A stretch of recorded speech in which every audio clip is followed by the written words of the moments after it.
us in prayer and pledge. Let's pray. Heavenly Father, we thank you for this day when we can gather together here in peace and discuss the business of the County of Hillsdale. Lord, we thank you for giving us safety as we travel here today. Lord, this time of year when we're reminded by days of remembrance, we just came through Memorial Day.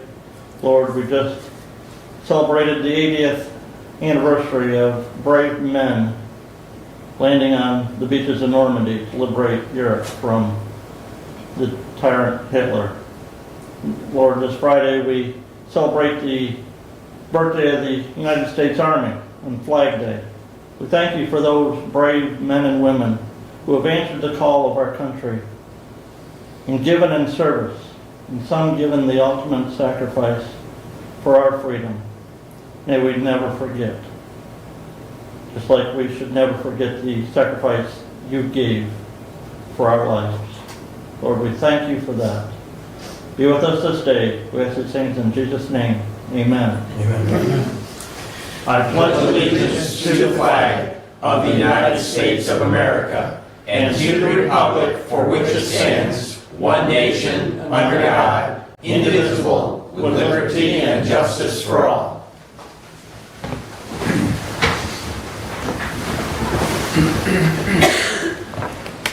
Thank you. That brings us up to public comment. I'll read our rule. A member of the public may address the board after receiving recognition from the chairperson and giving his or her name. Public comment shall be limited to a period set aside at each meeting for such purpose, and each speaker shall have the floor for no longer than 5 minutes unless the board grants an extension. Board of Commissioners Rules of Procedures and Bylaws 5.13-3. We also ask you to be respectful. Would anybody like to address the board at this time?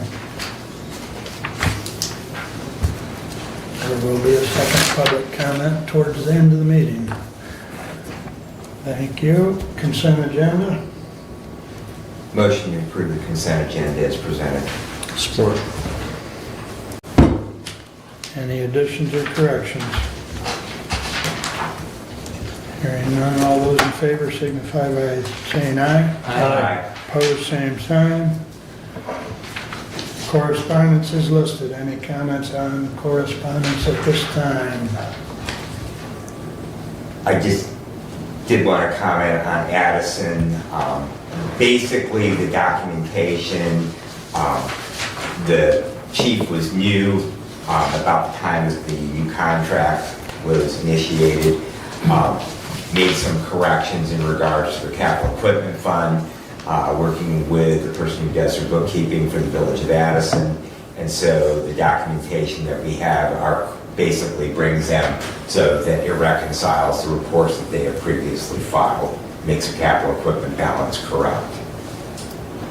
Okay, And go ahead.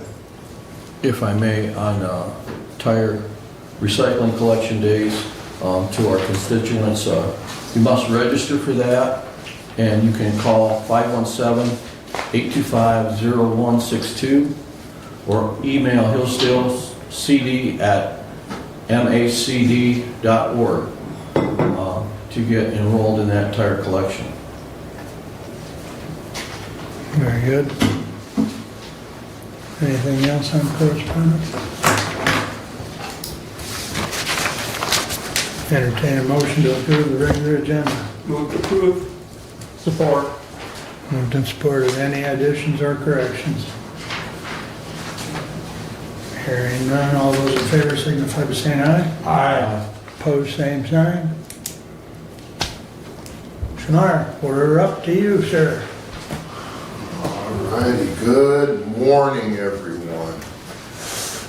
One of my favorite times to be in Hillsdale County is when I get to present to this body and the individuals attending. My name is Shamar Heron. I'm the Executive Director of Michigan Works Southeast. I brought my colleagues with me. We have Sally, who represents our business services team, Sandy, who is our service center manager at our Hillsdale County American Job Center, and then we have Misty, who is our deputy director Normally, I don't have this many women around me, so I'm thankful. So let's get going. As always, I'd like to thank the commissioners that sit on our consortium board. Commissioner Doug Ingalls, who is our vice chair of that body, as well as Commissioner Steve Lanius. I just want to say the work that you all do helps to keep our organization moving forward. So I'm thankful to this body to have them represent you all, and they do a fantastic job. And not only helping to litigate and legislate how we operate administratively, but also they ask thought-provoking questions on behalf of the citizens of Hillsdale County. So thank you again, commissioners. Just a little bit about Michigan Works Southeast. You know, we represent 5 counties in the southeastern quadrant of the state of Michigan. Those are, of course, Hillsdale, Jackson, Lenawee, Livingston, and Washtenaw. And we're meeting your talent demands of not only the employers, but the career seekers and the adult ed individuals, or our adult learners, within those 5 counties. And we're focused on creating connections to a better future. A quick overview of what you're going to hear from us is you'll get an organizational overview from myself. Misty will give you the operational overview. Sally, business services. We'll have Sandy come in from a career seeker services standpoint, and then I'll come back in and quickly wrap us up. But 2 of the areas you'll hear from myself will be around labor force participation and the ALICE population. And so I wanted to make sure that you all know, if you don't, what the labor force participation definition is. It is the rate, it's the participation rate is the percentage of the civilian non-institutional population 16 years and older that is working or actively looking for work. So these are individuals that are 16 and older who are looking for work or are currently employed. Excuse me. I want to have a quick, brief conversation about this because we get excited about hearing we have a 3% unemployment rate, but if employers still need talent, there's still a gap that needs to be addressed. So I want to quickly talk about how that has an effect on the economy here in Hillsdale. And then on ALICE, that's that asset limited income constrained employed. Some know them as the working poor. We know them as individuals who might be one flat tire away from a catastrophe in their lives, but they are employed and they're still struggling to make ends meet. So currently in our region, the labor participation rate in 2024 is 61.2%. Within the state, it's 62.3%, and nationally, it is 62.7%. And so what we're trying to do, I want to make sure, did she miss Hillsdale's numbers? So Hillsdale's numbers, you all are right at about 62% as well. So I think it was 61.9. So you all are right on average with where we're at within the state and nationally, as well as the region. So you're not too far off, you're not too close, but still yet, we need to be making sure that we are trying to increase those who are participating in the labor force. And so I wanted to talk about what does it mean to increase labor force participation. One can be untapped population. So consider additional populations such as youth, formerly incarcerated, those who are immigrating in. I think Sandy's going to tell a really good story about individuals who came over to this country and are now contributing to your tax coffers. And those with varying abilities, some call them those with disabilities. I think we all have abilities, we just need to look at how we contribute and what we contribute. Asking the business community to work and understand what their recruiting efforts are and make sure they're being diversified. So that's another way that you can increase your labor force participation. Whether a business considers going out and adopting a high school or middle school robotics team, within 4 to 6 years, those people are in the labor force. And so our business is helping our youngsters to understand what opportunities are out there is another way to increase the labor force. And then lastly, I will forever plug Michigan Works Southeast. You can come and talk to us about how we engage both business and career seekers. I always make it a point to say I don't talk about job seekers because our role is, yes, to get people employed, but we want them considering careers, not just jobs. I look at jobs as just over broke. Anybody can go and work at, I always want to say Kmart. I don't know why Kmart sticks in my head, but you know, they won't be working there, but they could work at, you know, the grocery store, and in the gas station, and in the movie theater. But if they become an assistant manager at the gas station, then a manager at the grocery store, then a manager or general manager at the movie theater, that's a career in management. So that's a lot different than just considering bouncing from a position, just trying to, you know, bounce around. Let's talk about the ALICE numbers. Again, ALICE is asset limited, income constrained, employed. So in the region, it is 28.2%. The state is 28%. Nationally, it's 29%. And I think you all are sitting right at 30%. So not wildly out of the ranges in what's happening across not only our state, but our nation as well. Yep, so 31% is where you all currently sit. And so what I like to ask is, what strategies does this body have working with the community as well as other elected officials to address these numbers? And how can Michigan Works Southeast help? We work with both business as well as our career seekers and our adult learners. So we have opportunities to sit down and have dialogue. What we can't do is tell this community what to do. What we can do is listen and help to create creative solutions. So if you're ever questioning how we can help, please don't hesitate to give myself or Sandy or Misty a call. We'll certainly be here to provide that insight for you. Just a couple quick organizational highlights. We're focused more on apprenticeships. And so we now can provide intermediary services, and that's where a business can come and say, hey, we're thinking about doing an apprenticeship, and we can walk them through that process from beginning to end.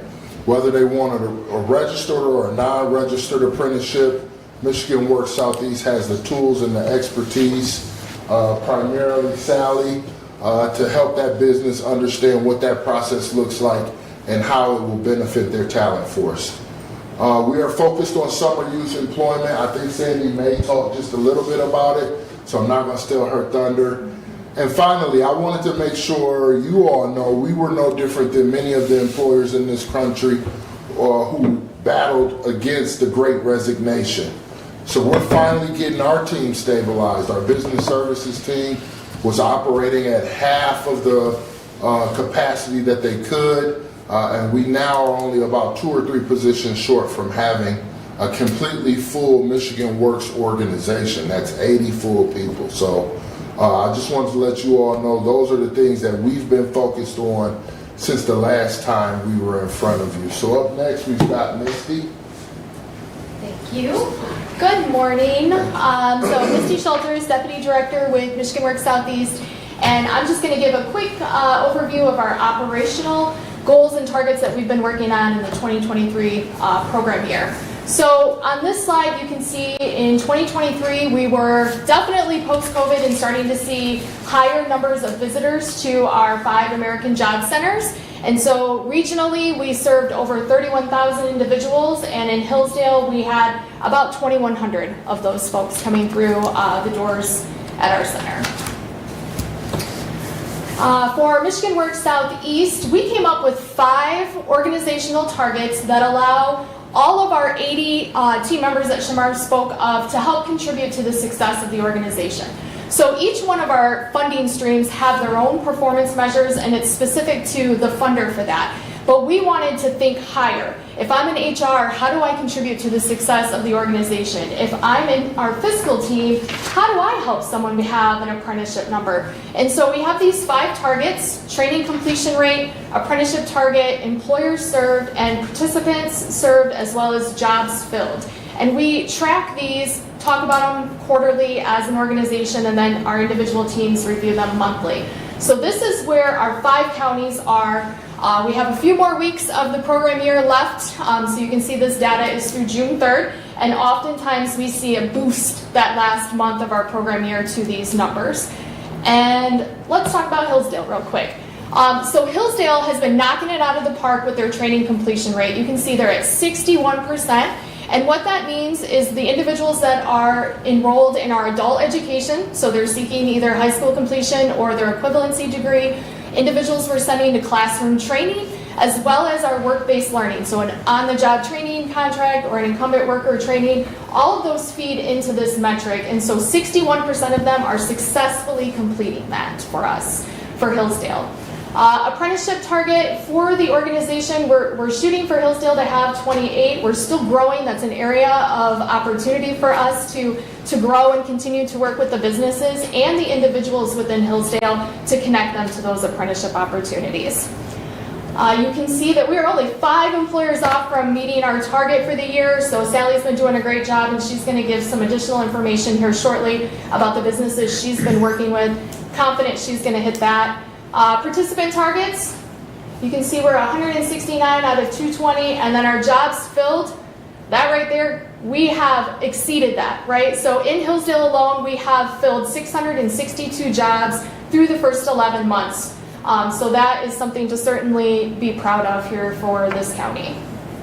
And so that's the operational overview. We have Sally coming up next to talk a little bit about business services and how we've been engaging with the employers. Hi, thank you everyone. I'm Sally from Michigan Works, and I serve on the business services side. And so I wanted to kind of just show some things that we did this year to kind of highlight what Hillsdale has moving forward. So we participated with the EDP and did Manufacturing Day with the students. So we had students from Jonesville and Carrollton Academy, and we met with Jonesville Paper Tube, Martin Ria, Cobra Moto, Hillsdale Terminal, and they got to see what those jobs looked like. And they also had some chances to talk about what mathematics skills were needed and different job skills that were needed. We partnered with the EDP for the CEO Council. So every quarter we get together with the CEOs of Hillsdale County, and we talk about what their pain points are, what we need to do, how we can help, how we can partner. And then this year was the first National Youth Apprenticeship Week. And so we were at Hillsdale Area Career Center doing the reverse job fair.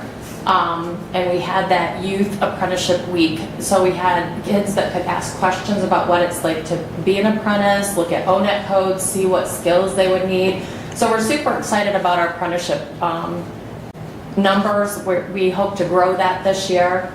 And then grant work. So Going Pro Talent Fund, Hillsdale County was able to have 7 companies that applied and received the Going Pro, and that the awarded amount was $508,353. Out of the job training, we had 16 master contracts and paid out $24,150. We still have 1 more month left, so some of those are still getting, there's more dollars that will be shown there. Incumbent worker trainings, we had 3 agreements, but 30 trainings at $108,000. So we've done some good work getting some training out there. And then this year, Hillsdale was able to get one of our businesses the Impact Award, and that was for Ross Engineering Design. And what's unique about this company is they actually built a daycare center on their facility. And so that was unique. And they also work with returning citizens, so anybody that's been incarcerated. They work with all different levels of grant opportunities. And then also they hired our Ukrainian refugees, and Alex was honored this year for his work at Ross Engineering and Design. And we have a video here. I'm not really sure how this works, but we'll try.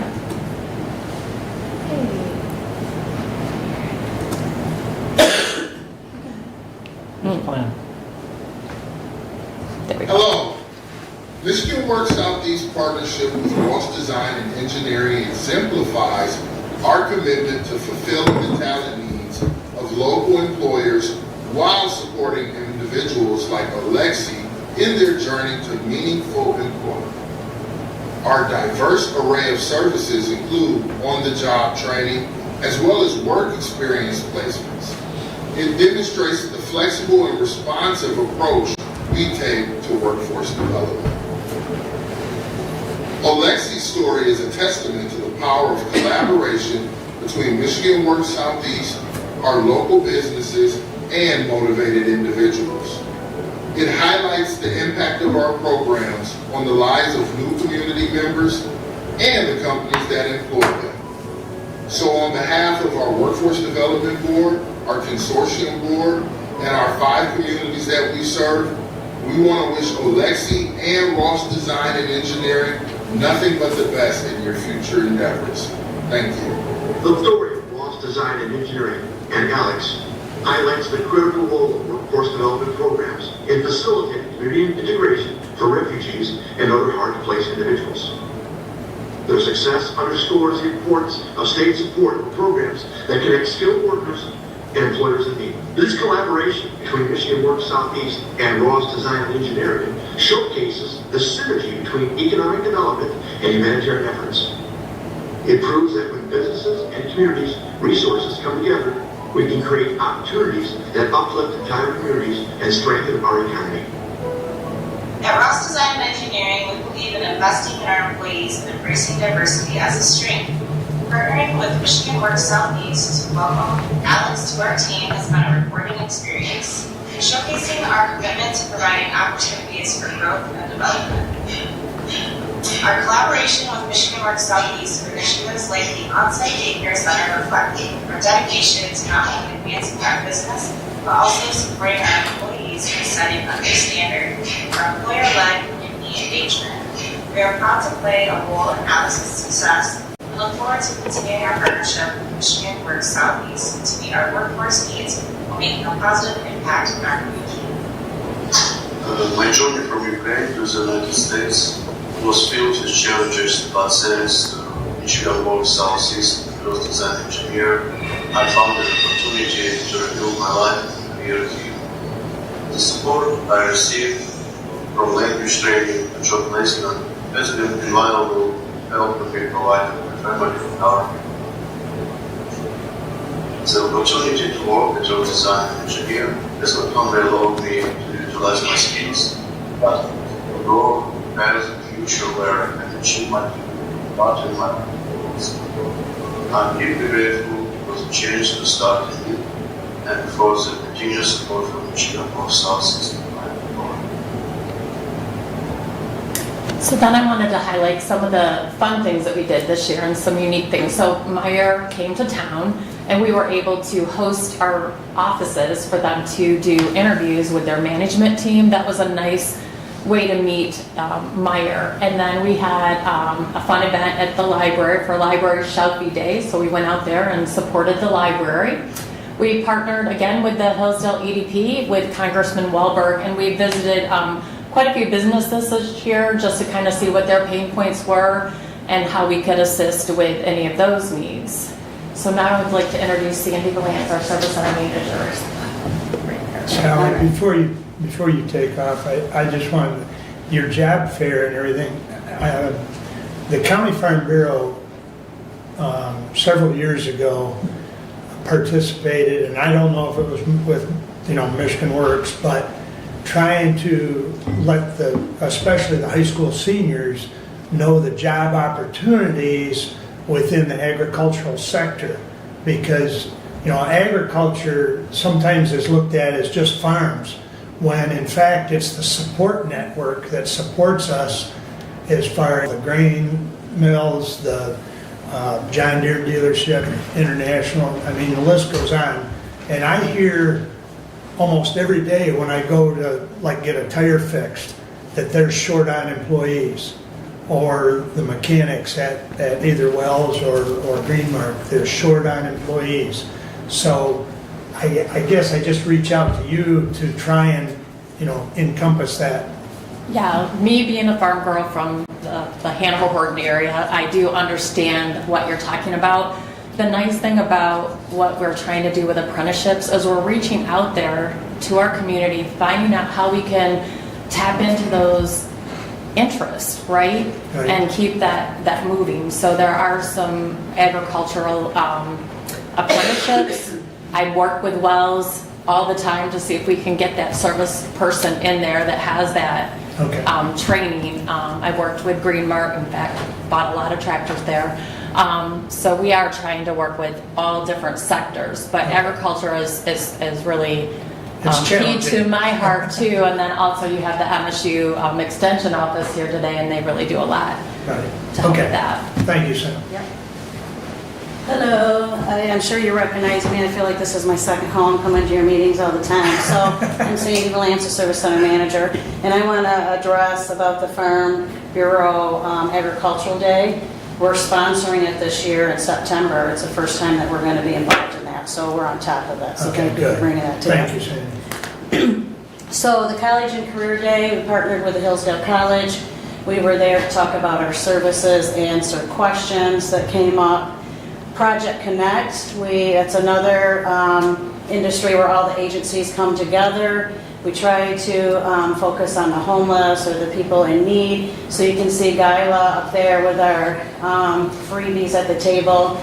We had all kinds of shampoo, soaps, and they could just come up. We had a kind of fun little wheel that they spun, and that's how they got to win a free product. Again, we were involved in the Hillsdale Area Career Center, the job fair. We did a team building event at one of the, because they meet with employers, then they had a financial literacy component, and then they had a team building. So Michigan Works Southeast did the team building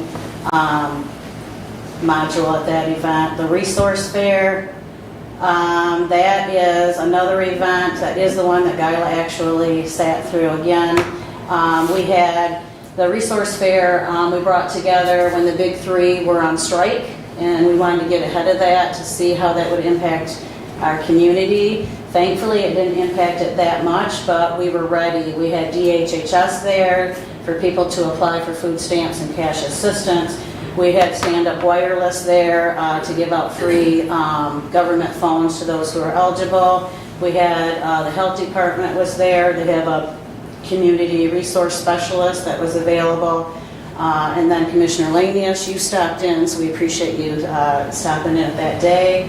Partners in our center, so we have Michigan Rehabilitation Services that is there on a daily basis. We have vet rep that's in our center. He's by appointment, so he'll come in when needed. We also have Stand Up Wireless now coming in twice a month. We have the unemployment office for a bit was coming in once a month to be available. Instead of getting somebody on the phone, they can actually face-to-face. We're continuing those partnerships. Vet Connect, we're involved in that. Last year was the first year that they connected with the smokeout, the barbecue competition. They're doing that again this year, so we're going to be there and have a table. And then our summer works, we're very proud. This is our first year that we're having a summer youth program. We have 10 youth. They started yesterday.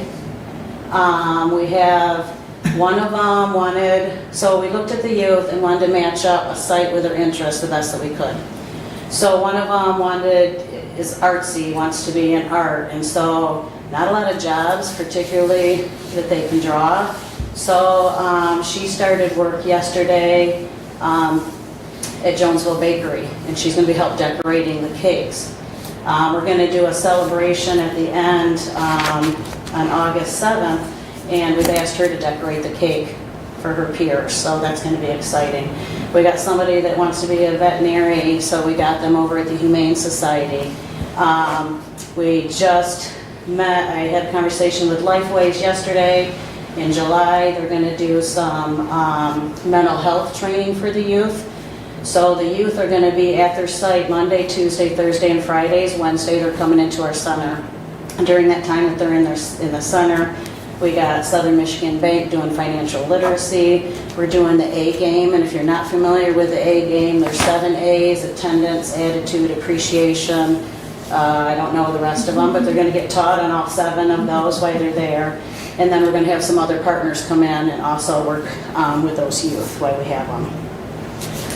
We're happy to report on one of our success stories. There's so many of them, but with the teacher shortage, I thought this one was a good one to bring out. So Charity actually was referred to us. She was going to be losing her job as a teacher because they needed her to be a math teacher, not with the history endorsement that she had. So we were able to pay for her endorsement, so now she did not get laid off in this teaching because we know that there's a shortage there. Our average wage, we're very happy to report with our Workforce Innovation Opportunity Act, our WIOA program. So that's our youth, adult, and dislocated workers. When they come in, that's our enrollment. So there's an average wage that they were making $18.83, because some of them are working, they fall into that ALICE, where they're considered the working poor. When we exit them, so we put them through activities, we pay for training, whatever their need is, and when we exit them, we're exiting now the average wage is 23, so we can see that we have made an impact and a difference there. Before I pass it to Shamar, do you have any questions specifically for me?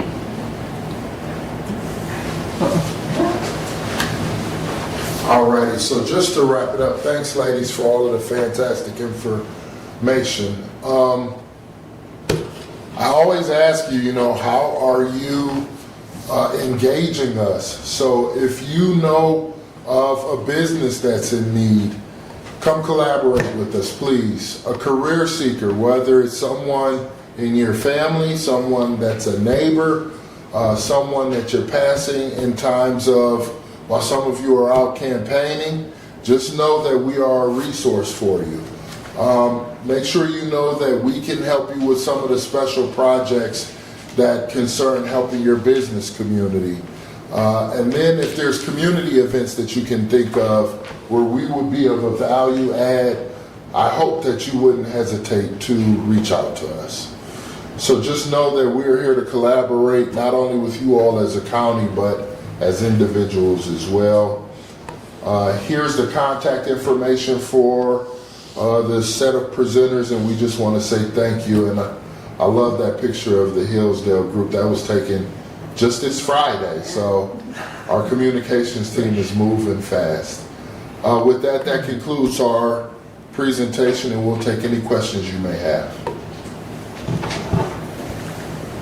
Question? Doug? Just a statement. I had, Shamar, the privilege of attending the Impact Awards.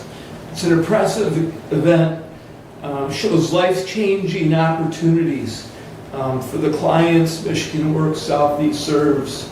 I want to thank you, Shamar, and your team for all the work you do in Hillsdale County. We appreciate you. We appreciate you, Commissioner. Thank you.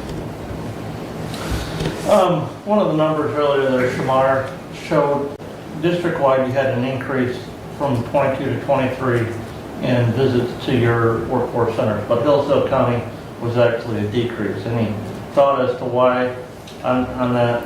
One of our slides, there was a decrease. Yep. So, some of it is we have a lot of virtual options now since COVID. So sometimes they don't come into the center, but they have a virtual option. As you guys know, there's no surprises. Transportation is a huge barrier in our county. And to get the people that we serve are the ones that are really having trouble with transportation getting into our center. So that's part of it. I think a lot of times we've actually recovered a little bit where people have gotten jobs. They might not be the careers that Shamar's talking about, and we'll end up seeing them again because they are kind of going from those entry level and not getting to a career. That's the only thing I can think of right now. I don't know if you guys have anything to add to that. I can say also that on Pure Michigan Talent Connect, I run that report weekly and it goes out to our partners. We don't have the jobs here that are open. We're not seeing that. on those reports. So it's went from like 183 jobs posted per week to down to 123. And so that can make a difference as far as people making shifts and coming in. We're still having really good connections, but somebody has a job, they're not shifting to go to a lower paying job. And that's really what's showing right now is those lower paying jobs on Pure Michigan Teleconnect for Hillsdale County. A lot of our bigger companies are full, they're staffed, which was not happening during COVID. So, which is, a nice thing to see these companies moving forward and feeling staffed. It's a great question. It is, because we see obviously every day on a daily basis where the numbers have gone down. Mondays is our busiest day, right? The other thing is unemployment draws a lot of people into our office. The unemployment, a lot of people are not on unemployment any longer, so they might not come in because they've gotten jobs. The other thing, and one thing I know, I'm trying not to block them. No, I know. yeah, we talk transportation, and I just, people having transportation to get around, but one of the major concerns is training requirements to get a job in transportation now, and I don't think there's a facility here in Hillsdale County that does any of that over-the-road truck driver training. Any chance on getting something like that to locate here, so we don't have to have residents drive to, Well, we have to get a location for that. Jackson College is now working with Trainco. So that's the closest, so they'd be able, I think it's in the Jackson location, so I don't know how much they'd be able to do here in Hillsdale. But we send a lot of people to CDL training, a lot of them. We've taken a pause right now, but we don't want to flood the market either. Some people want CDL training, but they need to understand they got to be willing to drive over the road. Some of them want CDL training, but they want the bread trucks and the hostess trucks. It's like you got to be willing and able. Sometimes if you have a record, you can't leave the state either. So we got those kind of barriers in front of us as well.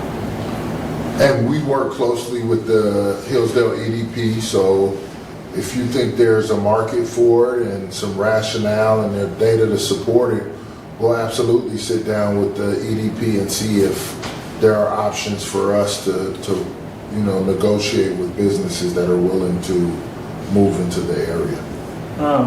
are you guys doing anything with the company that's moving into the 400 Arch Street property? Can't say. We're aware of it. We can say that. So a lot of times we're under an NDA that until the business says it's okay for us to talk about certain things. Well done, Sally. we want to be able to show not only to our partners here locally, but at the state, that we keep our word when we say we'll keep it quiet until it's time. Sounds like you may have some information, so it sounds like we have some connectivity, but we won't say much of what we're doing right now. The word I had is they're hoping to start operations at the end of July, so. That's close. That's an expedited plan, for sure. Yeah. Great questions, though. Thank you, Commissioner. Shamar?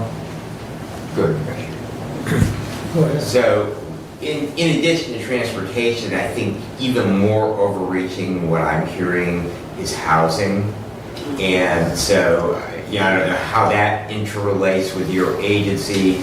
I know that Sandy is on the CA board, and that's a topic that when I was on that board that we talked about, on a really, really regular basis, that, having stable housing, but also having housing to be able to attract employers, because if we don't have places for people to live, we don't have the employees, and it makes it very, very difficult to attract employees. So is there any engagement with other partners in regards to trying to increase the level of housing that we have in the county?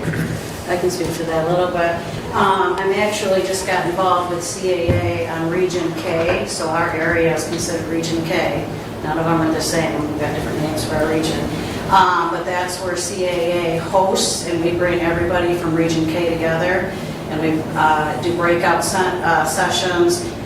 We need to meet continuously because there's opportunities for grants. So we started, I've been in 2 meetings so far, we're talking about it. Not only is there a shortage, we need houses, places built.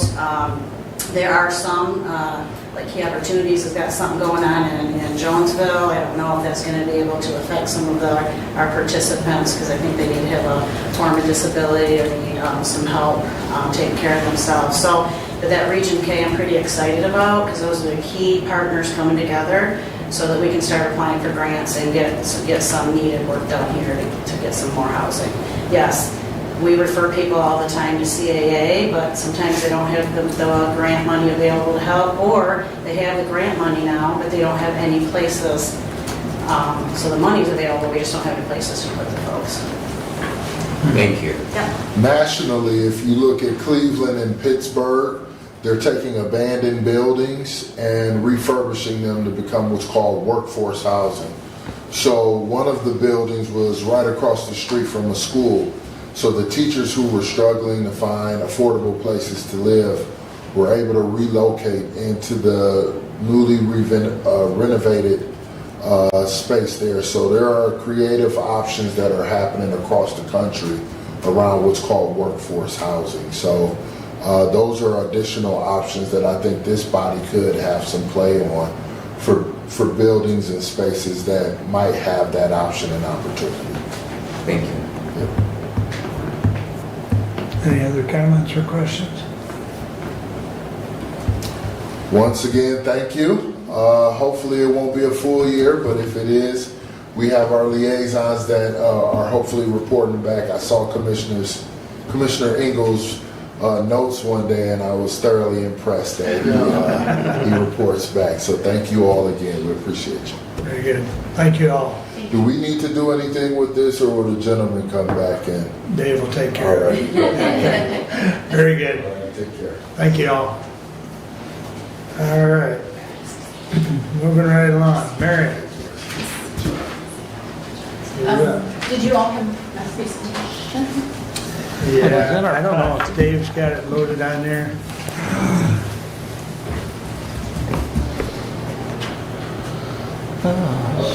Brown check. Does he have a flash drive and plugged into that? No. He's coming, he's right here. Yeah, there we I'll go. let you take that. So, well, while we're bringing that up, but just Mary Bowling from MSU Extension, and I appreciate you giving me the opportunity to come and give our annual report. I did include a copy of our most recent annual report, so that's our 2023 numbers.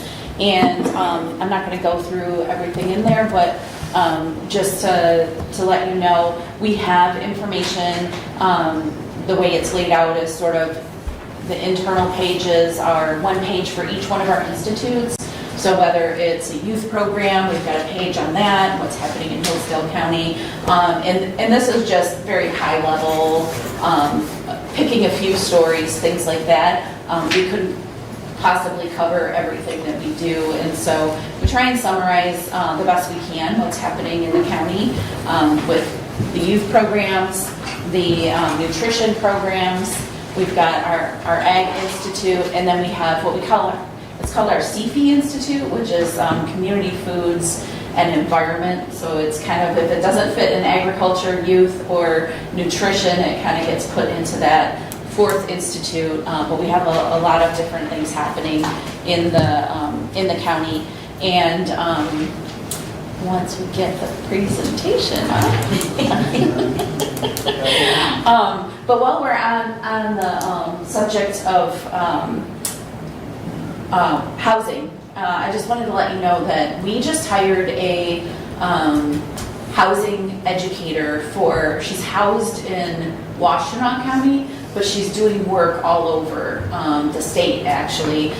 So if there's a specific need that we have that we could bring her in for Hillsdale County, let me know, because, it's one of the counties that she's going to be working in. She just started, I think it was like May 8th or something like that. So she hasn't been here very long. She's going through her certification with HUD in order to be able to give counseling to folks who are looking at getting into first-time home buyers, programs and things like that. So definitely there's opportunity to engage her in that process here in Hillsdale.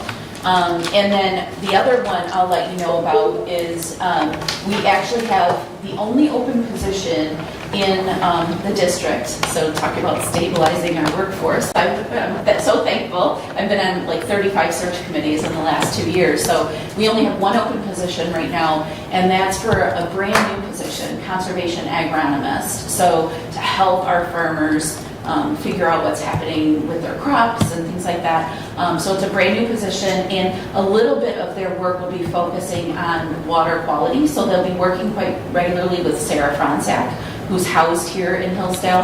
This position will most likely be housed in Lenawee County, but they'll work really closely with Sarah on some of the work that she's doing with the watershed groups and things like that, and farmers to help improve the water quality here in Hillsdale County. So that position's open right now, so if you can help promote that position, that would be wonderful. I think we've already sent it to Michigan Works, we typically do, and it'll be closing early July. So we've got some time if you know anybody who might be interested. It does require a master's degree in conservation, agronomy, or agriculture, that sort of thing. So but we're hoping to attract some good candidates. We had a position, similar position in Jackson that was about a year and a half ago, and we had something like 30 different candidates that applied. So we are starting to see a huge increase in the number of candidates that apply, but if you want to help us promote that open position, that would be wonderful. And if we aren't able to get the presentation. It'll come up, That's fine. I had to reboot. Oh, okay. I'll highlight a couple of things in the report. One is our social media reach. I wouldn't think that there'd be 20,000 different individuals that have connected with us via our social media. We're starting to see that increase every year. I think last year we were around like 10,000, 15,000, so it's significantly increasing. Of course, we're doing a lot more too. We're making sure we're putting posts out there and that sort of thing.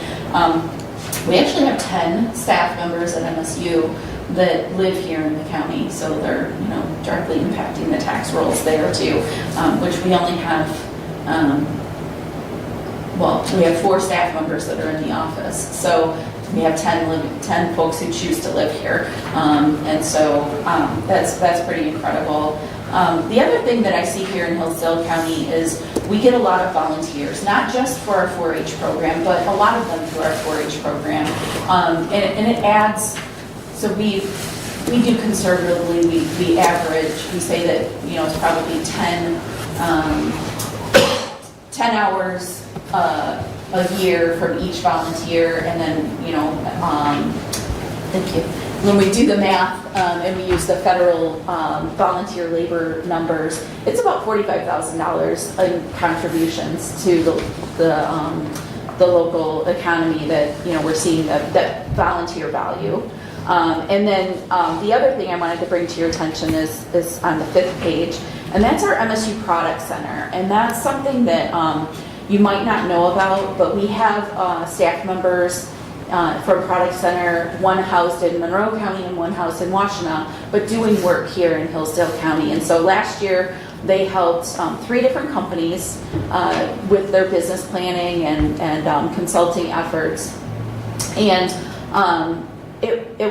they average about a little under 2 hours per consultation with the clients. And food-based businesses typically. So it's people who are wanting to maybe sell a barbecue sauce or a jam or jelly, and it's helping them for everything from just figuring out whether or not that business is feasible, what they might be able to charge for the product, where they might market that product, and how to do the food labels on the products. And so they help them with all different pieces wherever they're at and wherever their needs are. And so we did, like I said, work with 3 companies here in Hillsdale County last year. And so we're hoping to see that grow. So that's another program that if you know somebody who's trying to do something in a food-based business, if you want to send them our way, and we can get them connected with our counselors.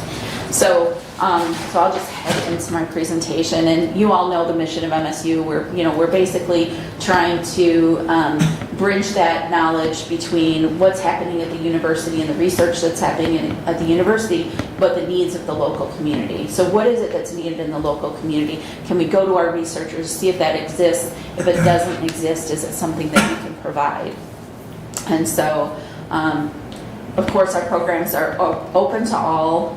And they're really based on the needs of the individual communities. So we do a lot of needs assessments with our constituents, whether it's a 4-H family or somebody we're working with nutrition programs on, trying to figure out what are those particular programs that are of interest here in Hillsdale County. Because not everything we offer is of interest in every county. So it really depends on the local needs. And I know you've seen this map before, but just to reiterate, we break up the state into 14 districts. Of course, here we're District 12 that includes Hillsdale County, and it also includes 5 of the 6 counties that Michigan Works County or region is also. We also have Monroe here in our district. I mentioned the 4 different institutes, so I won't go back over those. But again, just to highlight a few things, 250 programs that were attended by residents of Hillsdale County last year, and 946 program attendees altogether. That could be virtual programs, that could be in-person programs. What it doesn't capture with that social media outreach, we don't know how many of those 20,000 were actually Hillsdale residents. So that we haven't been able to capture. And we have a little over 500 youth participants that participate in our 4-H programs.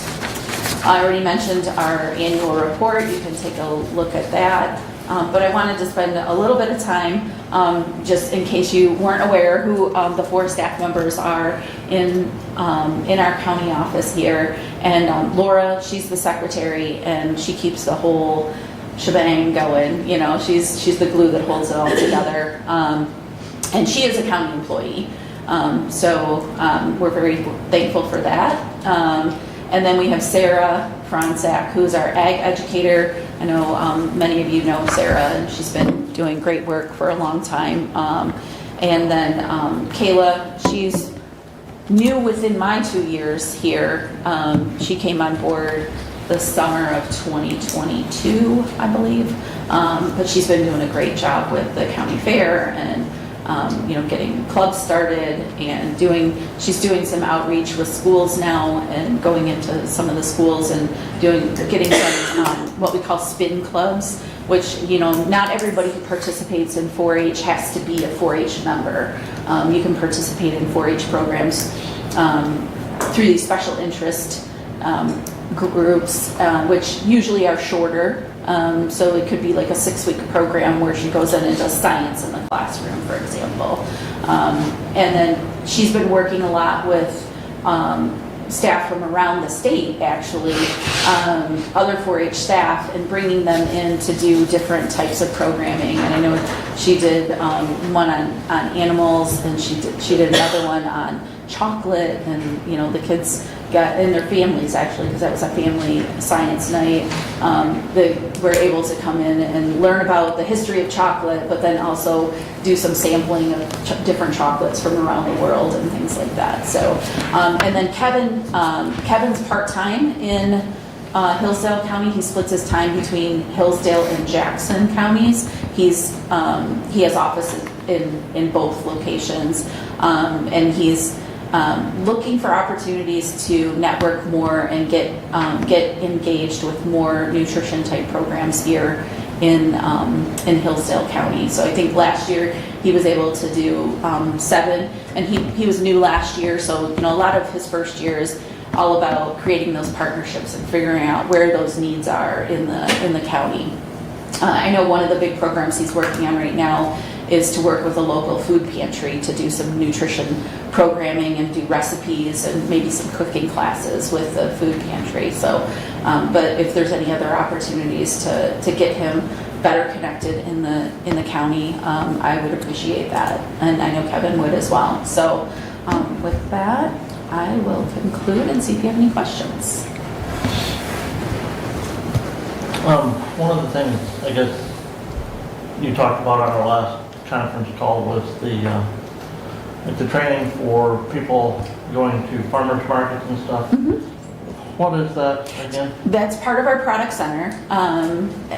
That's one of the things that they do is they're helping businesses try and figure out how to either grow their business or start a business. And so our Washtenaw staff member works really closely with farmers markets and has been trying to get more farmers markets to accept like SNAP benefit coupons and things like that, or Senior Project Fresh, so that the farmers markets, when the new business opens up at the farmers market, they already know about those programs and things like that. And so and then they also work with, the staff also works with the managers of those farmers markets to try and figure out, like, what does booth space cost? Is it effective? Is there maybe a way to work with these newer businesses to help them get started and get their feet on solid ground, and then maybe contribute at a higher rate and things like that. So lots of different ways that they're working with the farmers markets.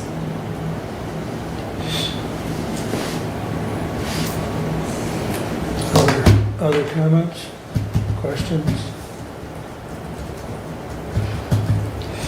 Fair season is upon us. Almost. In Hillsdale, it's a little later. Yeah. Hillsdale, we don't have fair season until September. And actually, did you have another question? Where are we at with poultry exhibit? Yeah, I thought that's where you were going, because as soon as you said fair, yeah. So right now, we are not. So just to be clear, MDARD is the one that sets the criteria for whether or not we can have poultry exhibits or dairy feeder calves and all of that. So we are following the MDARD recommendations. Dairy, I thought it was just lactating dairy animals. Lactating, yeah. Yeah, so there's been more cases in the dairy world than there have been in the poultry world.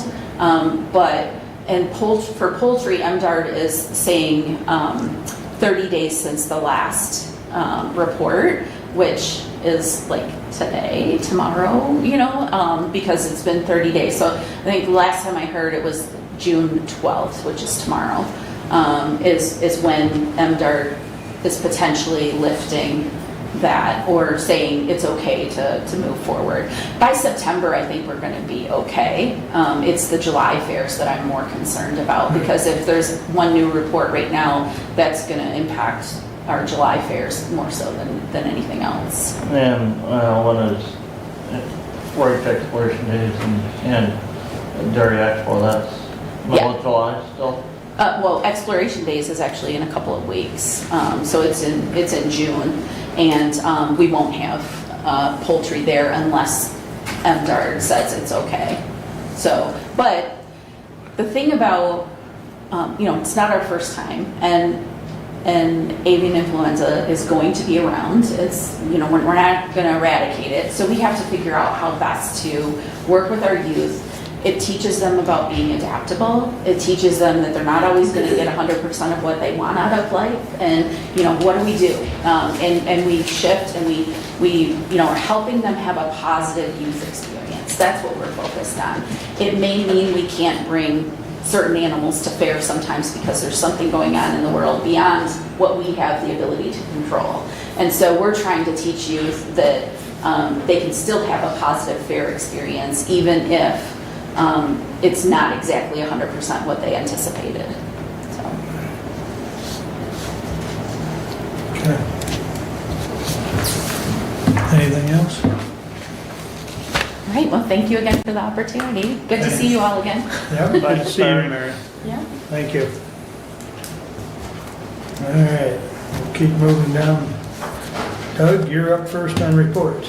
Thank you. My item of discussion today is the material management notice of intent. That is in the agenda and in your packet, Commissioners. I have sent out to counties the request for collaboration. I've heard back from St. Joe, they declined. I've heard back from Jackson, they have declined. And Lenawee County has declined. That notice of intent is due July 6th. Our next meeting would be the meeting that we need to fill out the form and declare what our intent is. And we declare to accept or decline the county approval agency. And my question would be how to accomplish what we need to do.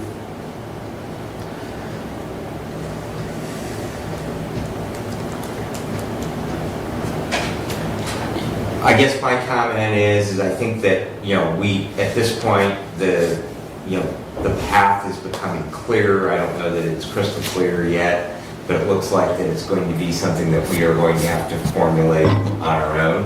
I think that it is in the best interest of the citizens of the county that we don't let the state do our plan for us. So that basically means that we are going to have to.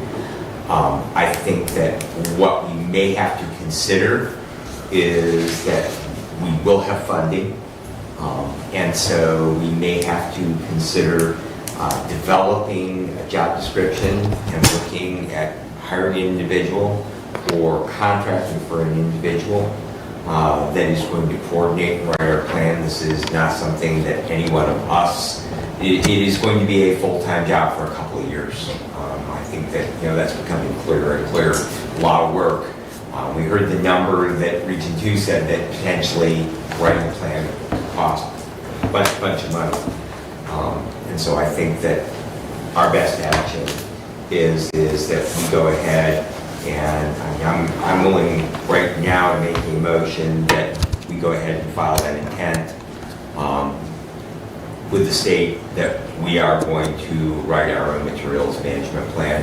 And if we get a partner, that's great. If Breckenridge wants to come on board, I think that there's strength in numbers, and I think putting two counties' dollars together plus the additional $10,000 is a great incentive for collaboration and cooperation. But short of that, I think that we need to move forward. And so I will go ahead and make a motion if someone wants to support it, that Hillsdale signs their letter of intent with Eagle, that we are going to take on writing our materials management plan.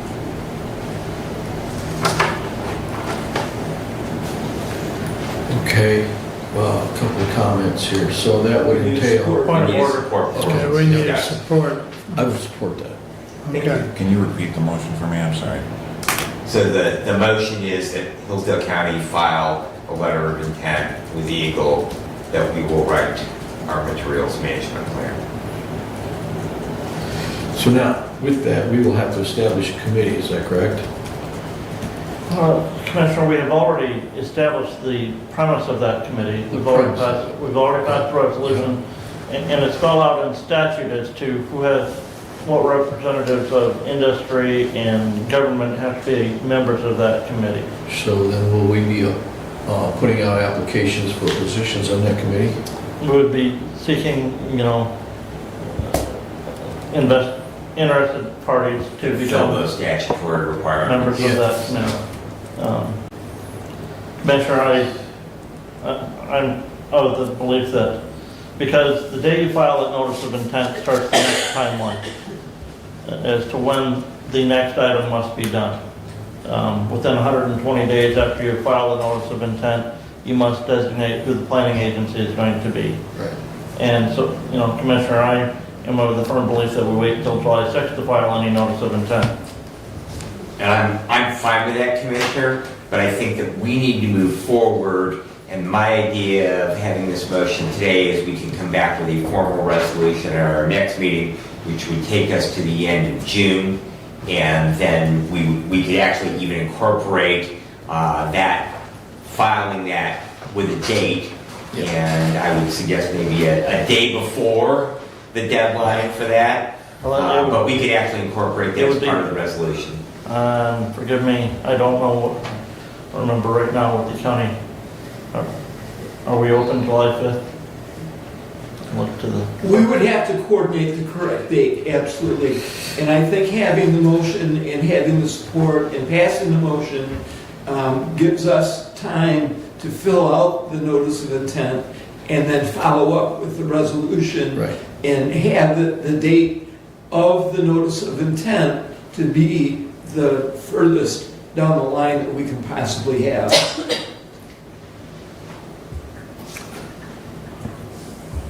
So we're preparing for the ultimate. That is a good move. Yep. Yes.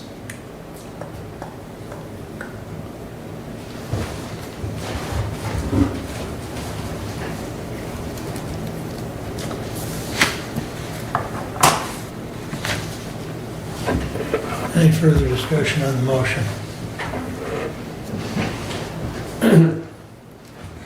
If in fact, as we go through the process, we either do not find someone who can help us by filling a job, we still will have the opportunity to go with the region process.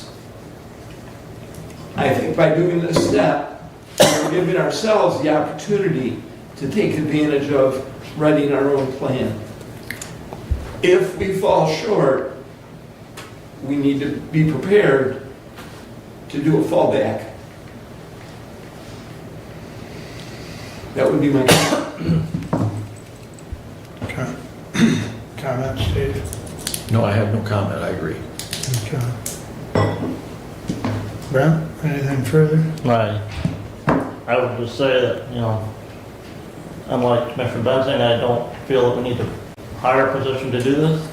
I think, we were quoted roughly 50 to 60,000 from Region 2 or Planning Commission direct plan. The base allocation allowance from the state of Michigan is 50,000. 50. It's 60 if you team with another county. It's 50. It is 50. So you get up to 60 if you team with another county. It's 50 at the base plus the 50 cent per capita in years going forward. And to me, it's common sense to just use that funds and pay for somebody to do it and be done with it. So with that being said, this refers to MCL 451-1994-11-5. And I went and looked that all up, and it's rather lengthy, but in Chapter 324, there are a lot of guidelines, and I'm referring to this if we were to write our own plan. There is plenty of information available, and Doug, I don't know if you have been to that, if that specific one or not, and looked at that, but there is a lot of information in that, and all the guidelines are pretty much spelled out in that MCL 451. In addition, the Material Management Plan website has the how-to kit. Yes, so just FYI. It depends on how large individually we are able to expand our plate. Right. We Right. shall see. This is a requirement by statute, Yes. and as you read through the statute, you saw the volume of Information. have-tos Yes, have that go to. with this. Yeah. And so we need to be prepared for somehow the ball to get carried. Yep. That's what I'll say. Right. So I just wanted to follow up to Commissioner Leiner's comment about hire someone and be done. There is no be done. That's the thing that we really need to understand with. There is no be done with this.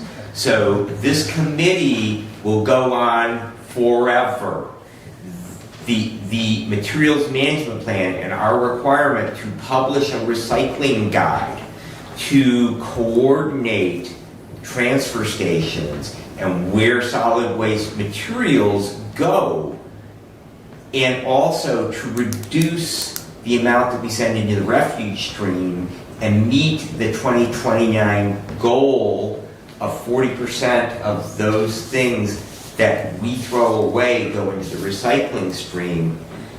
This is not going to go away, and so that's why I think that rather than to, like we've done with the Planning Commission, where we really don't have any support for that, we need to create a support position for that committee, that someone that is going to be a presence, and that might be a part-time position. I see it will probably be a part-time position.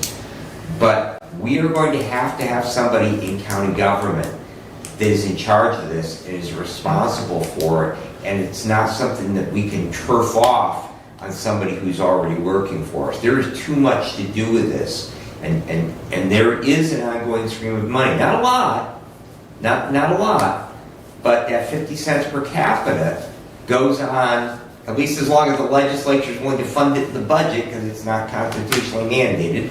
So they can always change that, but as long as they don't change the legislation, that there will be a stream of money to at least help pay for that position.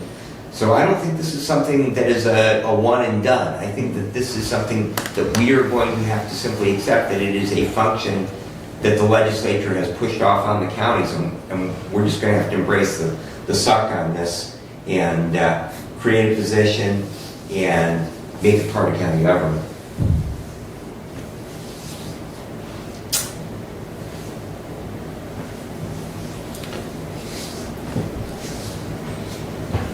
I will just say that I can't vote yes on this because you and I both have had some conversations in the last week, which we have not gotten answers back. Doesn't stop that though. I understand that, but I just feel it's premature to move on this until, I mean, we've got another meeting 2 weeks away that we can act on this. So I think it's premature to go ahead, Dave. Who's going to fill out the form? Who's going to fill out the form? I'm out of town this week, Uh-huh. okay? How long do we want to wait to do the notice of intent? And if you will shoulder that, then I can agree with you that waiting isn't necessarily terrible at this point. No. However, if it's my job, I would like to have a little time to breathe, Commissioner.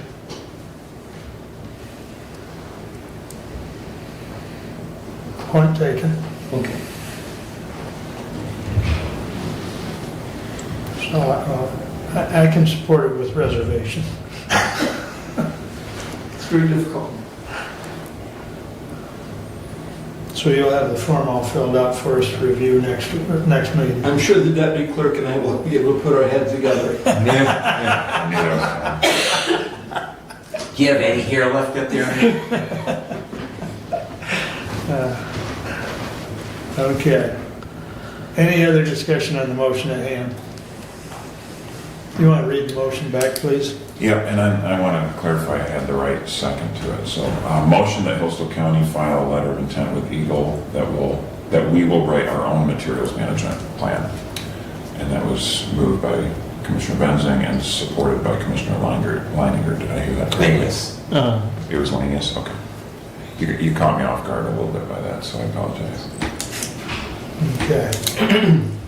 I don't like it, but it's one of those things that the legislature is throwing off on the counties. And No question. Either we do it or the state will. yep, and that's it. And we don't want the state to do it. No, sir. All right, we've got the read back and the motion maker and support is correct. Any last comments? Roll call vote, please. Commissioner Leininger, No. Commissioner Ingalls, Yes. Commissioner Lanius, Yes. Commissioner Wiley, I think I'm still going to vote no.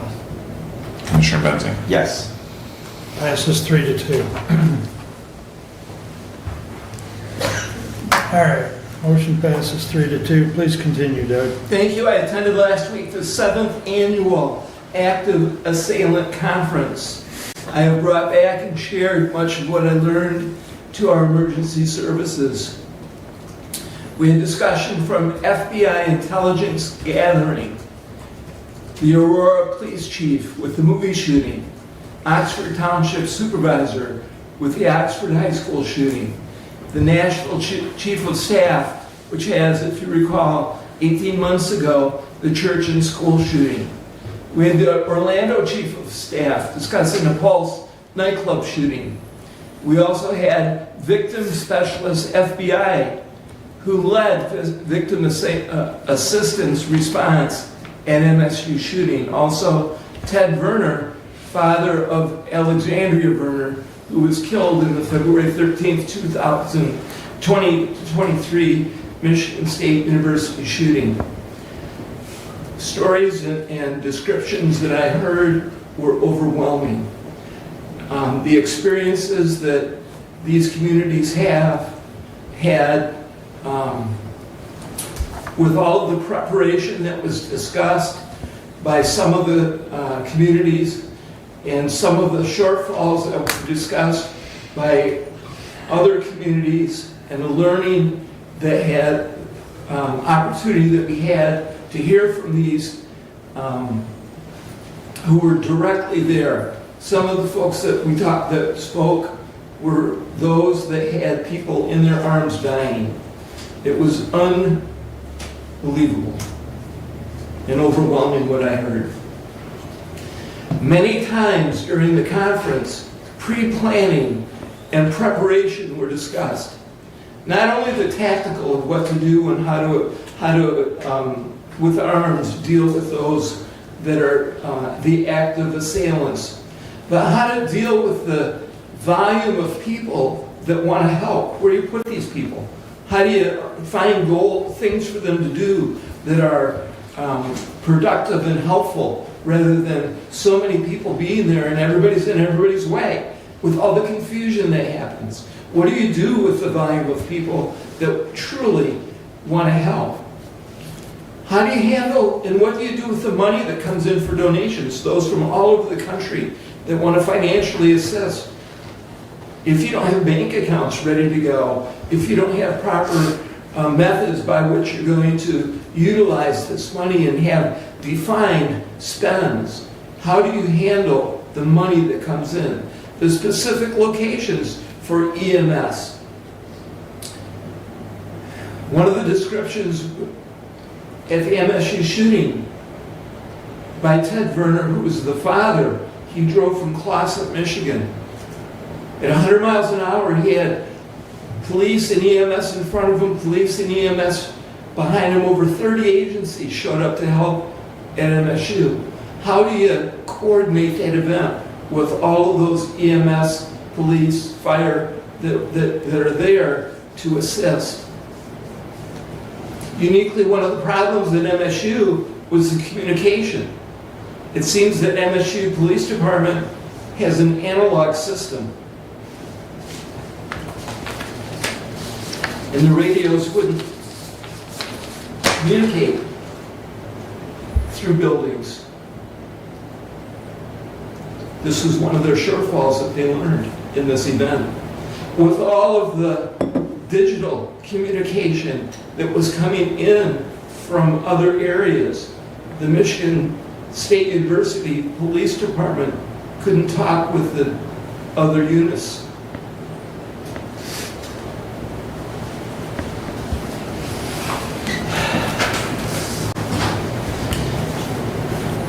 One of the things that we talk about over and over and over that we heard, that during the event is not the time to learn. Tabletop exercises with game planning scenarios, establishing local partnerships, and assigning roles so that all know who is responsible for what. It's very important. There's so much confusion. There's so much chaos. Everything is happening at one time. There needs to be a structure and a system in place. Nashville talked about how they had preparation a little bit better because they had just gone through the downtown bombing, if you recall.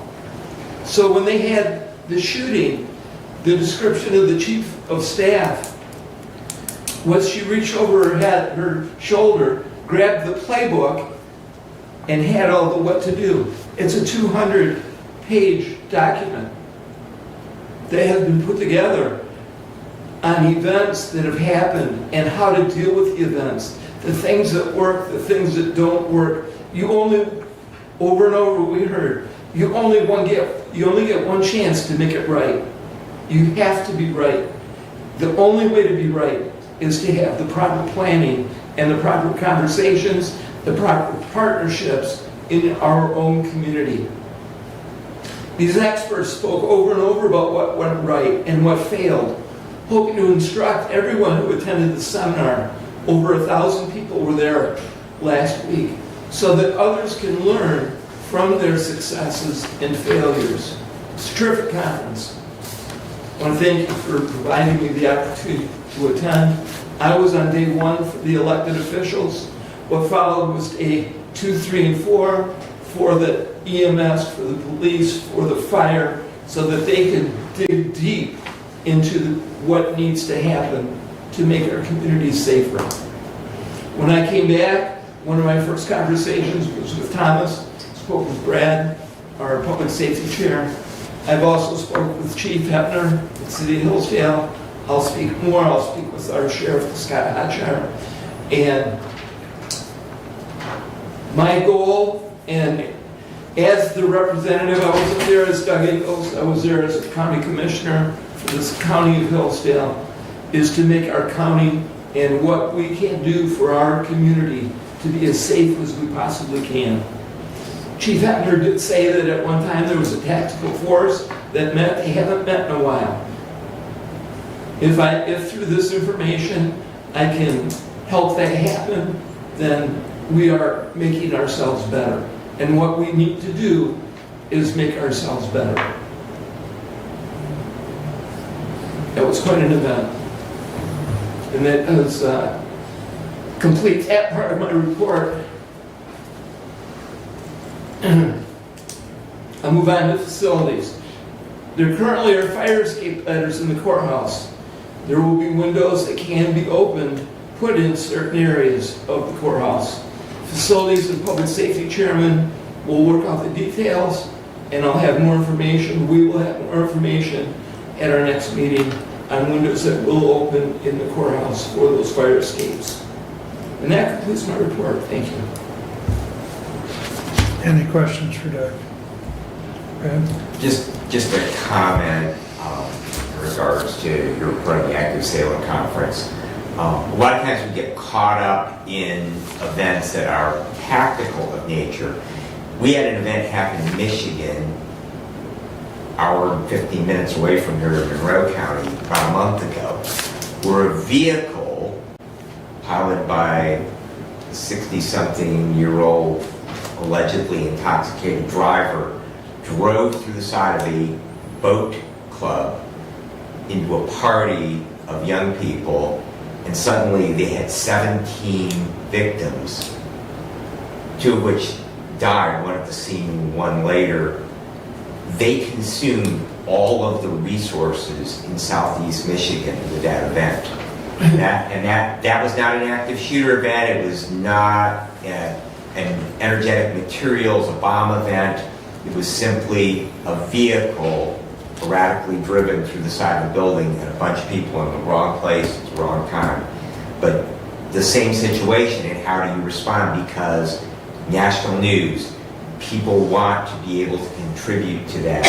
So it's not just those intentionally criminal events that can have that same, and that's the reason we need to prepare for them. Your point about the hospitals is well said. The police chief from Aurora talked about how there were 30 victims that needed to be transported from the movie house to the hospitals. The hospitals in Aurora couldn't handle all of the victims. They used 9 hospitals to take care of the victims. Not only that, they had over 1,000 people in attendance at the movie, and all those folks evacuated the building. They're in the parking lot in the front. The EMS could not get to the rear to get to the victims. So, unheard of at the time, and a new policy that came out of the Aurora shooting was that the police transported from the movie house to the hospitals. And that's what saved 27 lives. Instead of waiting for the ambulance, for the fire, to get there. You know, and then the other aspect they talked about was for the ambulance and the fire is the safety and the security during the active event. So there are so many things that need to be discussed and planned and game planned for. And as Commissioner Benzing says, they're not always. We don't know what the emergency is going to be. It could be a storm, a tornado could come through, a massive fire. Years ago, if you recall, we had a fireworks explosion. You know, there are other events. So the planning is the message. Thank you. Okay. Anything else?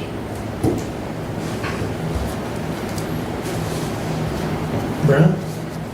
All right, I will be brief here. I want to thank Commissioner Wiley for attending the Wellwise Services 50th anniversary celebration. At the end of May, we had a packed house in our community room there. We're able to announce a partnership with American One Credit Union and Wellwise Services. And American One provided the agency with a $50,000 partnership grant. So great things going on there at Wellwise Services. I talked to Finance Director Ringman earlier today. We should have a draft copy of the audit next week. I asked to make sure we got a draft copy of that audit before it was submitted to the state so that we don't have a couple of those errors like we're in a year ago, and then it would have been penalized if we just submitted a corrected copy to the state. So I'm just getting another second set of eyes on that, and that audit presentation will be coming to the board in July. I also talked to Mr. Ringman about working on the letter to send out for budget requests to department heads for the 2025 fiscal year. And that'll be, we'll be getting that letter around and getting that out in early July. Also, as part of that, and a reminder to the personnel committee that in the personnel handbook that we updated, that any department head who wants to request a position change, whether it be a classification, a level change for a employee, those need to come in as well and be submitted to the personnel committee by August 31st, so that they can be evaluated and we can work at adjusting the budget to account for any changes in levels that would be approved by the board. Also, I've had some preliminary conversations with Mr. Ringman.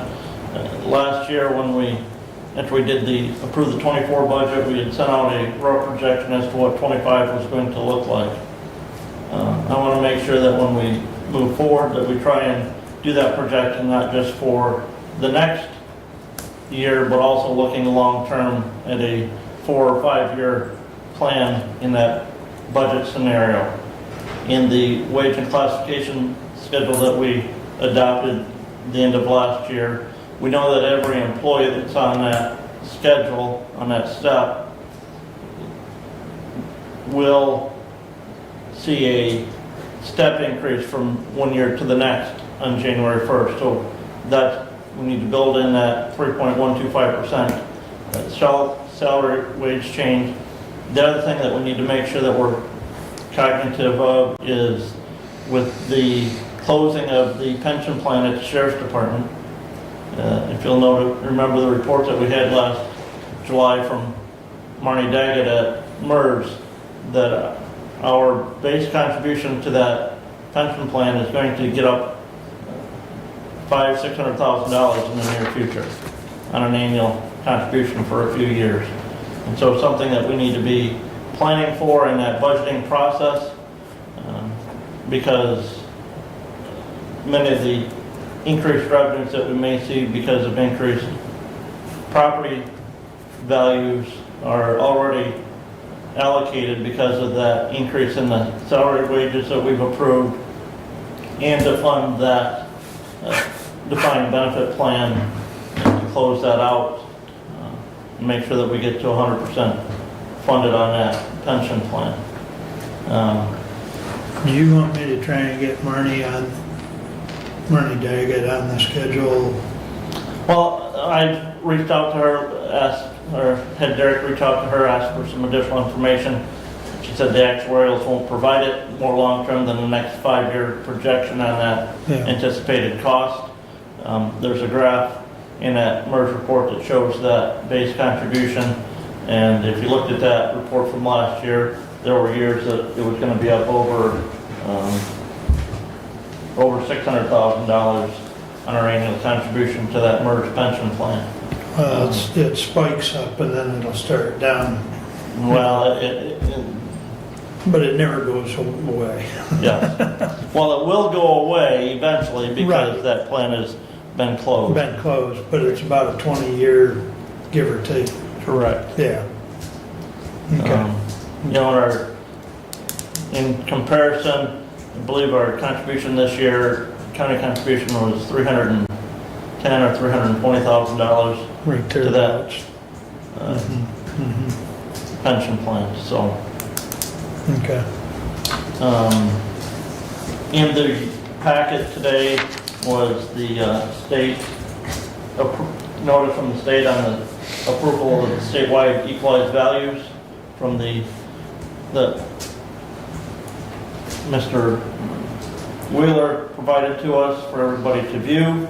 Also in the packet was the notice from the treasurer on the 2023 delinquent tax note sale and the interest rates that will be on those. And just make sure you make note of that. And that's, I believe, 2 years ago that rate was down under 2%, and this year over 5 and about 5 1/4. So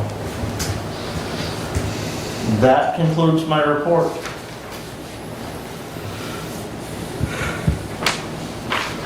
I don't remember in what context, but you mentioned July 5th. That is a work day. Okay. July 4th is on a Thursday. Yeah. According to the county calendar, we are open on July 5th. The reason I mentioned that notice of intent is to be filed with the state by July 6th. That's correct. Of course, the 6th is Saturday. So, but anyways, checking the county calendar, we are open on the 5th. And as long as I'm talking about the calendar, remember we made Juneteenth a holiday, so next Wednesday, the offices will be closed. So next week will be a 4-day work week. But anyways, any questions for Brent? All right, Steve, you're up. Okay. May 30th, I had my first meeting with Community Action Agency. We were presented with a budget audit, and it showed very, very clean, and doing a very good job there at the Community Action Agency. Yesterday, I had a special meeting with the Senior Center, and we went over the FOIA,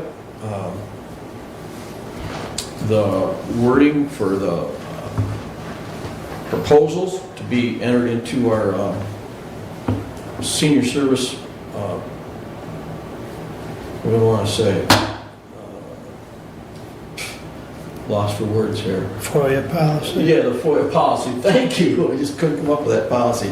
But anyway, we went over that thoroughly, and we have a rough draft that's going to be presented to the attorneys for review, and hopefully that'll move forward and be part of the permanent policy for the senior center. And an inquiry from Commissioner Leininger about the OMI meeting, and I have now got that on schedule for July 15th. So I guess it's an annual meeting because we haven't had a meeting at the OMI since I think August last year was our last meeting. So July 15th will be the next scheduled meeting. And that's it for me today.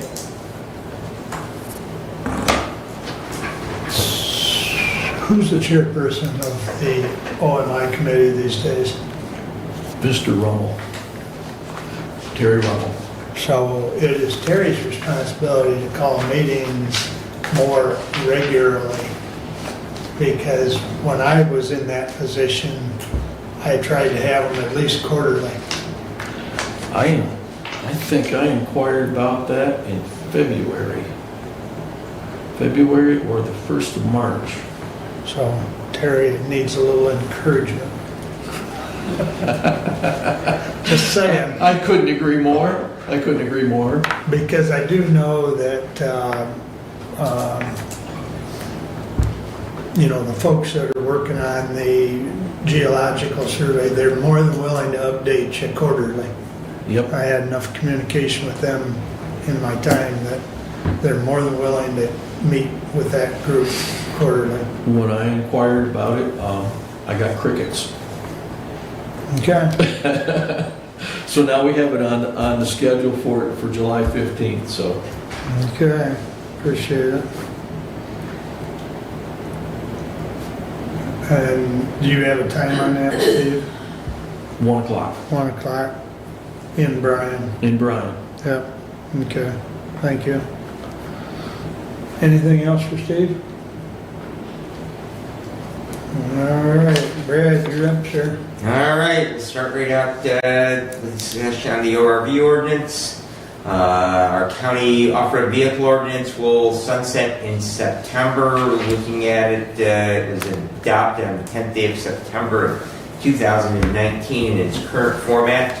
It was originally adopted in 2014 after the legislature allowed the southern counties to enable an ordinance would allow for that operation, and that was renewed in 2019 when the original ordinance expired. It is my recommendation that we renew the ordinance as written right now. We made some tweaks back in 2019. Former Board of Commissioners made some tweaks in 2019 to make it a little bit more, the biggest being in the removal of golf carts from the definition of an off-road vehicle, because while it still challenges me how a jacked up, souped up golf cart is any different than a side-by-side, evidently the legislature sees those things differently, so we actually don't have the ability to regulate them, so that was removed from the definition, and that ordinance was renewed for 5 years. I would strongly encourage that we leave the sunset in it. It is good practice that whenever a legislative body enables a law or ordinance, that they come back and look at it. I think that's particularly poignant with the Board of Commissioners, because we, in the past, have every 2 years had at least the potential that we might have completely different people with no familiarity in the history and what's in those ordinances unless they directly affect them.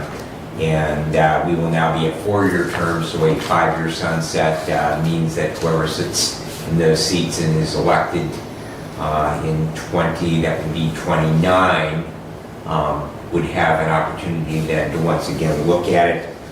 Just in looking at things, I was interested, previously our planning ordinance had a sunset provision in it, and the one that is the most recent, the sunset provision was actually removed from it. So just thinking about that for the future with anything that we might ordain, we certainly would want to consider that. So my suggestion, talk to Mr. Thompson, I had some correspondence with him. We would simply need to adopt by resolution. If we had no significant changes to the ordinance, we wouldn't need to have a public hearing. We would just simply submit that ordinance with a resolution for approval. And that is my recommendation. You all received a link to our current ordinance. It's part of the diligent community. And hopefully you had an opportunity to review that. I would be delighted if you have received any feedback from your constituents or if you have any feedback yourselves. Doug? I did send the ordinance to the road commission. The manager responded and said that it was fine to renew for the next 5 years. The only comment I have, and I'll be happy to send it to Chris, but I would like Chris Reynolds, DNR, to have eyes on it before we, if he sees anything, because I know in conversation with him, he had said he'd like to at least have a chance to review it before we renewed it. So. And I know that process took place back in 2018, 2019, before and you, of course, were on the Board of Commissioners at that time. So I guess just out of courtesy. Okay. But it would be my plan to bring that back at our next meeting. Okay. For renewal. It's not urgent that we do it. Actually, the current ordinance does not expire until September. Right. But I would like to keep us moving forward on that. It's going to be a busy couple of months with election and then on the budget. So I would like to, if we could get that cleared up before we start working heavily on budget. I'll get it from him today, one way or another. Commissioner, if you will, I will not support it as it's currently written. I am a firm believer the government complicates things too often. To me, the 5-year sunset should be stricken and removed. There's no need, to say you have to look at it every 5 years. You can look at it whenever if need be. The other thing underneath Section 6 is I believe we're more restrictive than what MCL 324.81131 deals with as far as age. On our Section 6, we say a person not less than 16 years of age can operate. State statute says a person under the age of 18 shall not operate unless the person has a valid driver's license or under the direct supervision of a parent or guardian. I, feel that we can change that age restriction to match the state and allow that operation for less than 16 years of age. Letter F, we require that they have headlights and taillights an hour before dusk and an hour after dawn. And the state statute only requires a half hour. The other thing is letter G, we require anybody under the age of 18 to have a helmet, and that's nowhere in the state statute. And so, again, as written, I will not support it without changes to those items. And again, I firmly believe that we need to strike that 5-year sunset. And as I read the statute, because that would be adopting changes to that ordinance, we first have to give the Road Commission 45 days notice that we're going to make those changes and publish it for a public hearing. So I feel we need to. According to Mr. Thompson, if we make those material changes, so that would require, we do not. That would require if we pass. I agree, but if we make no changes, then we don't have to have a public hearing. Understand, but again, I don't see why we're so much more restrictive than the state statute on age, on the requirement of helmets, on, and then the 5-year sunset. Mr. Chair, if I can respond. Please. So, Commissioner, I was the author of this ordinance. Denny Groves and a couple of other people within the outdoor community approached me after the legislature and asked if I would look into passing an ordinance here in the county. So I'm intimately familiar. I looked at probably 11 different counties. They had ordinances on the books, and a great deal of that language was incorporated. They made it relatively simple because, and so the reasons to specifically address, the reason for the 16-year-old in it is because you gotta be 16 to have a driver's license. And we say in the ordinance, you gotta have a valid driver's license. And the reason behind that was because the intent was to prevent Florida lawnmowing. So, because you don't need an operator's license to operate an ORV, you just need an ORV sticker. So if you want to go down to the Friendly Mart and get another 30 pack, you don't need a driver's license to do that. We also have blood alcohol content in the ordinance that is not required by state statute. But that's the reason why, because if you look in there, we do require that you have a valid operator's license. You have to be 16 to get an operator's license. And so, consequently, that was the intent behind the 16-year-old. The helmet in there was actually in response, the DNR, and Commissioner Wiley, you will hear this from the DNR officer because this was part of the discussion. The DNR has written tickets in Lost Nations on the roads there, even though they are public roads, because they consider that DNR property, even though they don't pay for the maintenance of those roads, they're county roads. But they feel that's DNR property, and they've written tickets for no helmet. I've talked personally to people who have received those tickets, and that the defense is they weren't written under our ordinance; they were written under state statute. But the feeling was when we drafted this, the legislature said that grown-ups are allowed to ride a motorcycle down I-69 at 70 miles an hour without a helmet, and I think that probably that's a bad life decision. Having been in EMS for a number of years, I can tell you that one of the best ways to survive a motorcycle crash and an ORV crash is wear a helmet. But we do allow people to make that decision if they're grown-ups, if they're adults, and so that's why we have that caveat in there. We allow people that are 18 years old or older, they're adults, they can enlist in the military at 18, well, they can make the decision whether or not to wear a helmet. But if you're not 18, then I believe that we should take that away from them because they don't have the ability to make legally that decision. That's on the parents.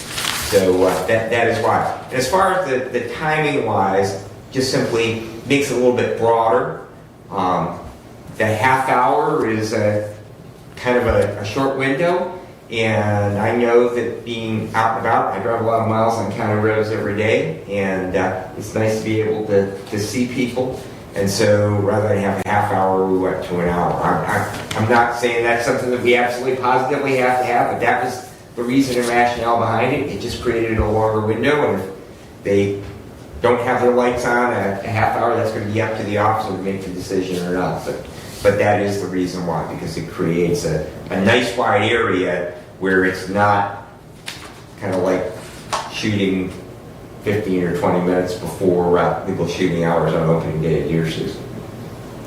And Commissioner, we also define in our ordinance safety certificate, which is also defined by the state in MCL 324-81129. And the section of the statute that allows us to pass this ordinance says if you're under the age of 18, you either have to have a valid operator's license or a off-road vehicle safety certification. So, again. But if you're over the age of 18, you don't.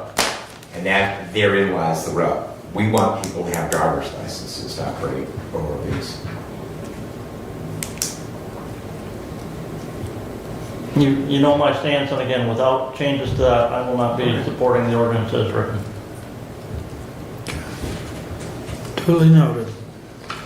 Any other comments on that? If not, I will move on. Commissioner Weil and I met with the Lenawee County Administrator, the Assistant Lenawee Administrator, Dr. Mano, and the Financial Officer for Lenawee County on June the 4th to discuss a long-term agreement with Jackson County, Lenawee County, and Hillsdale County for a regional office of the medical examiner. Currently, right now, we are actually, Lenawee is actually contracting with Jackson County. Dr. Mano is Jackson County's employee, and Sarah is actually a Lenawee County employee, but we are contracting with them for service. The idea is to create a regional entity. That idea was actually broached. We had some initial meetings about that prior to Dr. Caston's death. Dr. Mano was involved with that as well. We had those up in Jackson. Then after Dr. Caston died, then those discussions, they basically just went stagnant. So we did have some discussions on that. With input and changes that we received at that meeting, they're being forwarded to Lenawee's legal counsel. They have said that they are willing to bear the cost for legal review on that. Obviously, we can do that with our own legal counsel once we have something a little closer to what we will present to Jackson County. But we are moving forward, hopefully, to have a draft agreement and to get that looked at further. The County Medical Control Authority met on June the 6th. County EMS agencies are still waiting for the updated drug boxes from the hospital pharmacy in order to comply with the new state protocols that went into effect in April. County ambulance agencies voiced their concern and strong opposition to a recommendation by the hospital pharmacy to charge a fee for exchange of ALS drug boxes. They have no way to recover that. They can't bill for any of the medications. They only can bill for transportation. They can't bill for any of the medications or supplies that are used on the rig in transport to the hospital on a 911 call. And so consequently, they have no way to recover that. And so they voiced their very, very strong opposition to that. A new education committee was established to create continuing medical education for EMS personnel in the county. Dr. Wells, who has been our medical control director as well as director of the ER for about the last year and a half, he will be stepping down as ER director in July, but he will remain as the county EMS medical director. So we will continue to have some continuity, which there were some rumors circulating about that. So we are delighted he will be staying on because I think we finally got grounded with that and moving in a good direction with our county medical control authority. The 911 board will meet this Wednesday. It's the third Wednesday, which is normally the meeting is Juneteenth. So we did move that up a week, so that will be on the 12th. And the local emergency planning committee, they will meet on June the 21st. That's a quarterly meeting. I'm about halfway through my township and village council meetings for the month, and that concludes my report unless there are questions.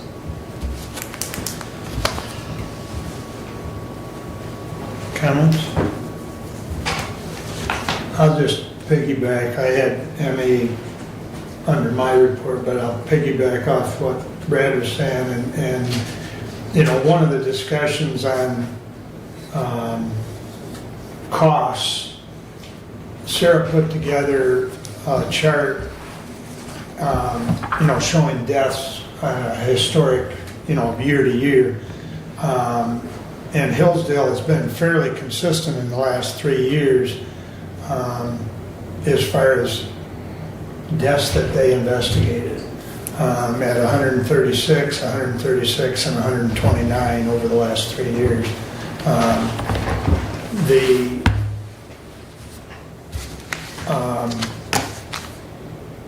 I mean, as Brad indicated, there's a lot of discussion. This second draft, I believe, is 6 pages long, so there's a lot of things covered in it, but I think the discussion was very, very productive. I mean, we met for over an hour, and look forward to further discussion on that. I think we'll probably, within the next couple months, probably have another meeting. But as you all know, it is something we need. the County Medical Examiners Act goes back to Act 181 of 1953, so it's not something new necessarily, but just thought I'd piggyback off. So, any other comments for Brad? All right. Opioid meeting tomorrow, 10 a.m. here. We also have Amy will be on with us via WebEx, Amy Dulecki from MAC. She's going to answer questions that we may or may not have, and update us on some of the latest information from MAC concerning opioid and money usage. I reached out to Thomas yesterday with all of us starting our meeting cycles throughout our districts. He sent you all the flyer as far as the promo flyer. So I would encourage you to use that, print it, whatever. There's a lot of good information in that flyer. Lifeways meetings are kind of back a week this month because of conferences. So I don't really have an update for you from Lifeways, but next time we meet, I should have something on potentially a new location. So that's all I have unless someone's got a question or a comment. Just in regards to that flyer that we received. Yes, sir. On the second page, there's a comment about what will this cost me? Yeah. Okay, and it's not, I'm going to say it's not completely accurate. Okay. It says there for a home valued at $185,000. Right. That would be a home with a taxable value of $185,000. Okay. Okay. If a home has a taxable value of $185,000, the value of that home would be at least double that figure. Okay, so it's a taxable value. It can't be a true market value at $185,000 and be taxed based on $185,000 taxable value, because the taxable value cannot be more than 50% of the state equalized value on that property.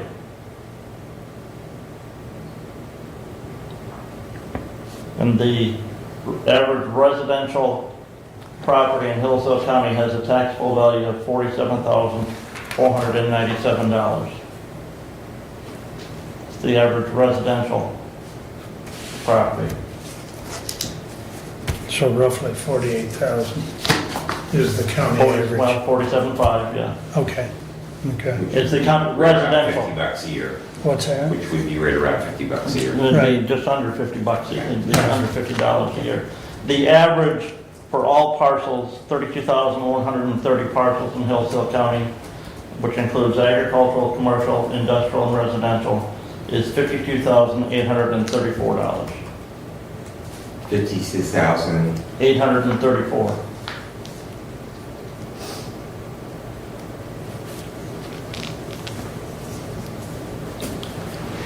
The millage rate was 0.991. Right.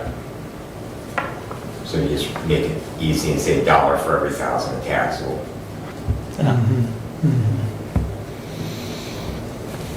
And those of us that have owned our property for a long time, obviously we benefit significantly from the capping on it. So those people who have purchased property in the last 5 years, not so much. Right. Good point, though. Well, yeah, just for reference, that would have to be, it's a taxable value of $185,000, not a true cash value. Well, okay, yeah. Because they've got at $185,000, your tax would be $183. That's, again, that's a taxable value of $185,000. And if I recall, I think the average sale price in the past year for residential properties has been around 210. Yeah. And I've asked the equalization director to give a breakdown as to how many properties are in that below $25,000 taxable value and 25 to 50,000, and so waiting on that report. Okay. Any other comments? All right. That brings us back to public comment. Anyone? Rolling once, rolling twice. All right. Thank you all for coming. Additional business, Brent? None. Steve? Just continue to pray for our county. Thank you. Doug? City of Hillsdale Independence Day Parade is at 6 p.m. on Wednesday, July 3rd. Registration are being taken at the City Hall for those groups that would like to participate as a member of the parade group. Completed forms should be dropped off at the clerk's office. So if you'd like to be in the 4th of July parade on July 3rd, there are forms available. Thank you. So, do you know, are the fireworks on July 3rd or are they on July 4th? No, the fireworks are on July 3rd. The American Legion is coordinating those at the fairgrounds on the evening of July 3rd. Okay, so they'd basically be following the parade. Okay. Very good, thank you. Brett? Well, to that, the Lake Diane fireworks, which is usually the largest display in the county, in Amboy Township, they will be on July the 6th at dark. Everybody always asks what time the fireworks at dark. So, other than that, I have nothing else. Thank you. I guess I will say that with all the talk of fireworks, I saw something the other day that it said, instead of buying fireworks, for your yard usage, buy a case of dog food and take it to the animal shelter. Because dogs don't like the fireworks, so just keep in mind when you're popping off your fireworks, your pets may or may not enjoy it. So, anyways, that's all we have for today. We stand adjourned. Thank you. On that note,